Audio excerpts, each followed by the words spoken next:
Vendredi 24 avril 2015, tentative de résistance numéro 5.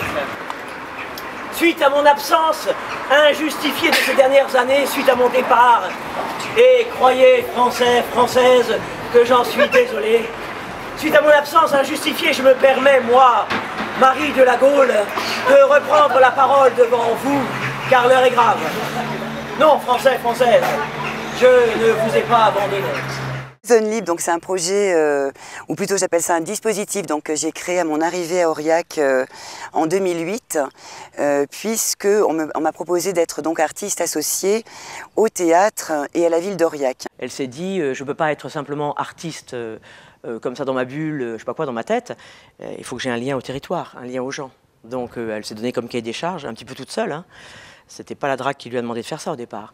Et donc elle s'est dit, ok, tous les mois je crée un rendez-vous en dehors de l'institution, en dehors de ce qui est prévu, de la case bien racontée. En 2008, avec le soutien donc, du théâtre d'Aurillac, j'ai mis en place comme ça, dans les cafés, dans des lieux de vie, dans des carrefours de vie, chez l'habitant, dans des caves, dans des champs comme aujourd'hui, dans des prés, dans des écoles, etc.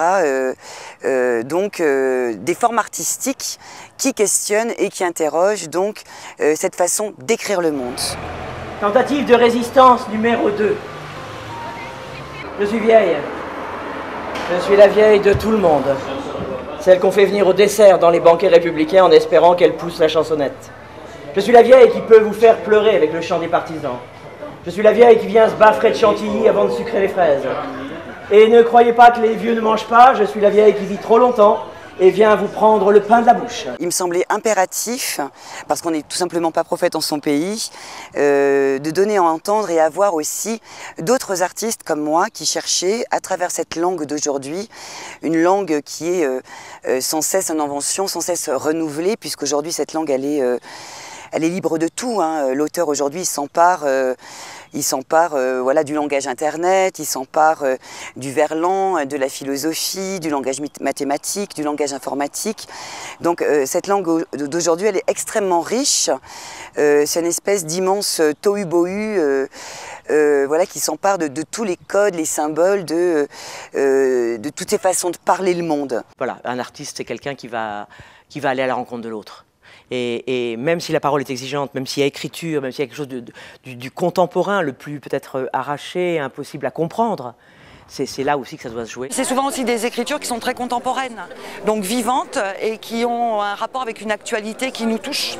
Donc ça nous permet aussi de, en tant qu'individu, dans le quotidien où parfois on a tendance un peu à s'endormir, ça nous remet un petit coup de pied au cul où d'un coup on se dit eh oui, attention, soyons vigilants. Tentative de résistance numéro 3. La vache laitière de vos frais pâturages, c'est moi. Le lait de la France, c'est moi. Celle qu'on accuse de polluer la planète, c'est moi. Celle qui coûte cher à l'État, c'est moi. Celle qui aurait pu être élue vache fémène, mais qui n'a pas réussi le casting, c'est moi. Je suis juste celle qui ira à l'abattoir en chantant. Je suis celle qui beugle comme d'autres vaches quand d'autres vaches sont torturées, quand le troupeau est dispersé à la bombe lacrymo. Pour moi, il s'agissait tout simplement de remettre en question, si tu veux, l'institution et de faire connaître les artistes d'aujourd'hui. C'est-à-dire ceux qui n'auront pas forcément accès aux théâtres nationaux, aux théâtres municipaux, des artistes souvent de la marge et qui méritent absolument d'être vus, d'être connus et d'être reconnus. Et c'était une façon aussi de désinhiber peut-être certaines peurs que pouvaient avoir certains habitants à dire « Oh, c'est pas pour moi la culture, moi je suis paysan, Nadège, alors tu comprends, j'ai pas fait beaucoup d'études, moi j'aime la nature, les animaux, la poésie, je sais pas si je pourrais comprendre, etc. » Et c'est de leur montrer voilà, que ce verbe d'aujourd'hui, en fait, dans la façon dont il s'écrit, dans la façon dont il pense le monde, dont il le déforme, bien évidemment que ça intéresse tout le monde. Non, Français, Françaises, je ne vous ai pas abandonné. Et si l'heure est grave et si la période est historique, c'est que le théâtre de la résistance doit renaître et qu'il m'attend. Vous me direz pourquoi moi, Marie de la Gaule, je reviens vers vous après une si longue absence. C'est les effets de surprise, les espèces de performances qui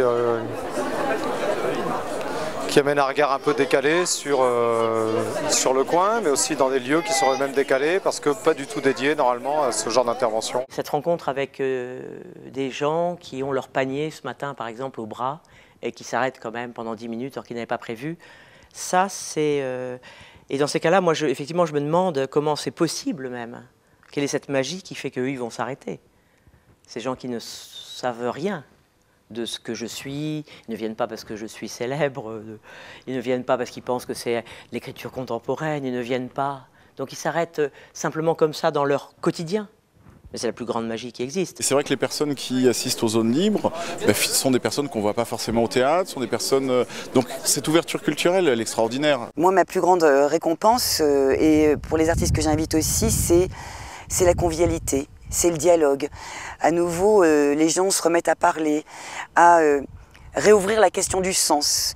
On ne donne pas de réponse parce que le sens, ce sens-là, on est tous en quête du sens de nos existences, mais en tout cas, ça permet de partager cette grande question de la vie de façon commune.